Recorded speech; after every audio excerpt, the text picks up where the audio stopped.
श्री शिवाय नमस्तुभ्यम। ओम नमः शिवाय। दोस्तों, कैसे हैं आप? ये बताने के लिए कमेंट्स बॉक्स में हर हर महादेव हमेशा की तरह जरूर लिख दीजिएगा।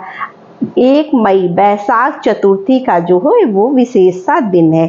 इस बार ये गुरुवार के दिन पड़ रहा है, तो ये उपाय करने से विघ्नहर्ता भगवान गणेश जो है आपकी सभी मनोकामना पूर्ण करते हैं। तो यहाँ पर पंडित जी ने इस दिन करने वाले कुछ उपाय बताए हैं जो हमें यहाँ पर करना है। तो पूज्य पंडित प्रदीप मिश्रा जी ने बताया कि जो है बैसाख मास के जो है चतुर्थी तिथि को हमें जो है 1 मई को जो पड़ रही है चतुर्थी तिथि, उस दिन हमें कौन से उपाय करने चाहिए।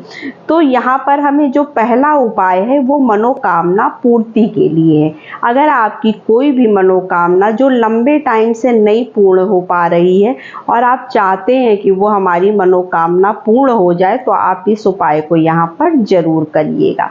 तो यहाँ पर हमें क्या लेना है, 12 गेहूं के दाने लेने हैं, क्योंकि यह जो सीजन चल रहा है या गेहूं का, इस समय गेहूं कटते हैं, तो हर घर में गेहूं मिल जाएगा। अगर नहीं तो आपको किराने की दुकान पर भी गेहूं मिल जाएंगे।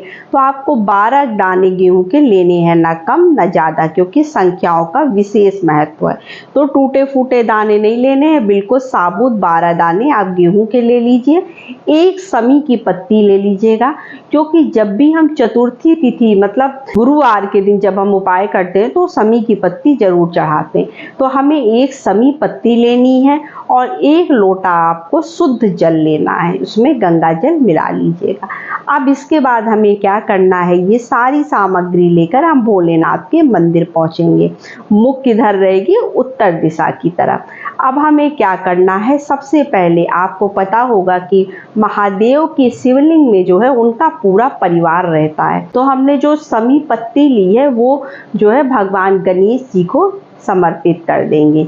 उसके बाद हम क्या करेंगे, 1 लोटा जल जो हमने लिया है वो भोलेनाथ को हमें समर्पित करना है।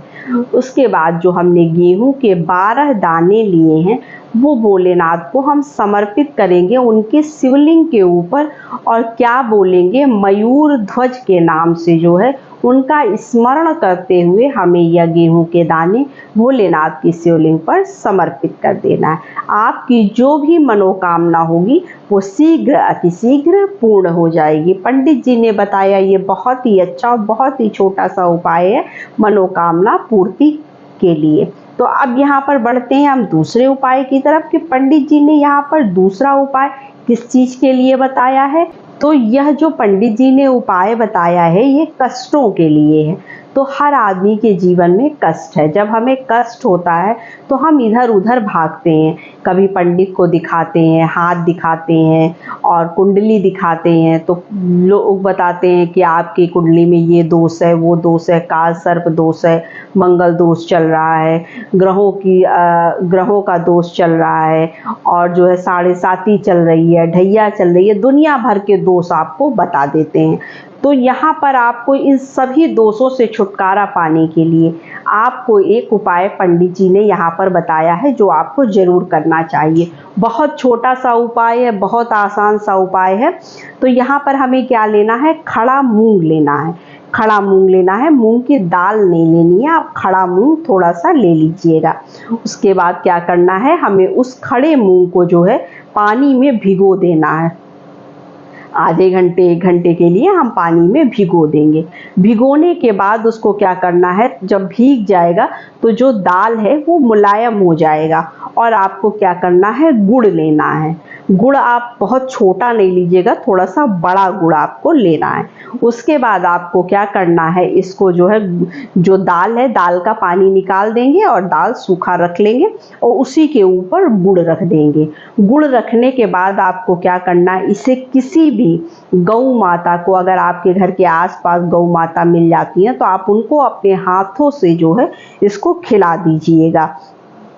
नहीं तो आप क्या करिएगा कि आपके घर के आसपास अगर कोई गौशाला है तो वहां पर जाकर अपने हाथों से ये गुड़ और मूंग की दाल जो हमने बताई है ये आप उनको खिला दीजिएगा।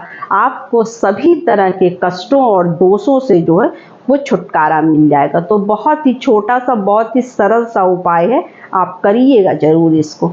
तो अब बढ़ते हैं हम तीसरे उपाय की तरफ। तो पंडित जी ने यहाँ पर जो तीसरा उपाय बताया है वो आपके परिवार में खुशियों के लिए है, क्योंकि हर आदमी चाहता है कि हमारे परिवार में खुशियाँ बनी रहें, सुख शांति बनी रहे, खुशियों का वातावरण बना रहे, तभी हमारा परिवार अच्छा लगता है और सब लोग अच्छे से रह पाते हैं। तो यहाँ पर हमें इसके लिए क्या उपाय करना चाहिए कि हमारे परिवार में हंसी खुशी का माहौल बना रहे। तो इसके लिए आपको क्या करना है, देखिए आपको कच्चा दूध लेना है। कच्चा दूध आपको थोड़ा सा लेना है, बहुत ज़्यादा कच्चा दूध आपको नहीं लेना है। उसमें आप 1 चुटकी हल्दी, पिसी हुई हल्दी, 1 चुटकी पाउडर आप जो है उस दूध के अंदर डाल देंगे। उसके बाद इसको लेकर आपको कहीं पर नहीं जाना है, अपने घर में ही जो माता तुलसी का आपने पौधा लगाया है उस पौधे में जो है आपको इसे उनकी जड़ों में समर्पित करना है। और क्या बोलना है, ओम नमो भगवते वासुदेवाय मंत्र का जप करते हुए, स्मरण करते हुए हमें जो है इस दूध को जो हमने हल्दी मिलाकर जो बनाया है इसको हमें उन तुलसी माता की जड़ में समर्पित करना है। ये उपाय करने से आपके घर में हंसी खुशी का माहौल हमेशा बना रहेगा और जो भी निगेटिव चीज़ें हैं वो धीरे धीरे खत्म होने लगेंगी। अब बढ़ते हैं हम अपने चौथे उपाय की तरफ कि यहाँ पूज्य पंडित प्रदीप मिश्रा जी ने चौथा उपाय क्या बताया। उपाय जो पंडित जी ने बताया है वो क्या है, क्योंकि हम हमेशा ये जानना चाहते हैं कि अगर हम कोई उपाय कर रहे हैं तो उसके बेनिफिट के बारे में हम जानना चाहते हैं कि आखिर उस उपाय को हम कर किस चीज़ के लिए रहे हैं। तो रोग मुक्ति के लिए यह उपाय है। जैसे मान लीजिए अगर आपके घर में कोई रोगी है, कोई परेशान है, कोई बीमार है, बहुत ज़्यादा बहुत लंबे टाइम से बीमार है, तो आप ये छोटा सा उपाय एक बार ज़रूर करिएगा। तो देखिए इसके लिए क्या करना है, 1 लोटा आपको तांबे के लोटे में शुद्ध जल भर लेना है। उसके बाद आपको क्या करना है, नीम की आपको 9 पत्तियां लेनी है। 9 पत्ती आप नीम की लेंगे, 1 लोटा शुद्ध जल लेंगे। उसके बाद उसी जल के अंदर हम क्या करेंगे, जो 9 ठो नीम की पत्तियां हमने ली हैं वो जल के लोटे में डाल देंगे। उसके बाद हमें इस जल को जो है पूरी रात के लिए प्रदोष काल में ये करके हमें उस रोगी के कमरे में रख देना है। रात भर इसे हम उसी कमरे में छोड़ देंगे। उसके बाद दूसरे दिन यानी हम गुरुवार को यह उपाय करेंगे और शुक्रवार को जो है हमें इसे क्या करना है, 2 तारीख को नीम के पेड़ में जो है इसको हम समर्पित कर देंगे। इससे क्या होगा, उस व्यक्ति का जो रोग है वो कैसे खत्म हो जाएगा आपको पता भी नहीं चलेगा। तो बस यही छोटी सी वीडियो थी, छोटी सी जानकारी थी। वीडियो अच्छी लगे तो चैनल को लाइक सब्सक्राइब ज़रूर करिए और हमारी आवाज़ पहली बार सुन रहे हैं तो चैनल को सब्सक्राइब करना बिल्कुल ना भूलिए। तो नमस्ते फ्रेंड्स, ओम नमः शिवाय, हर हर महादेव।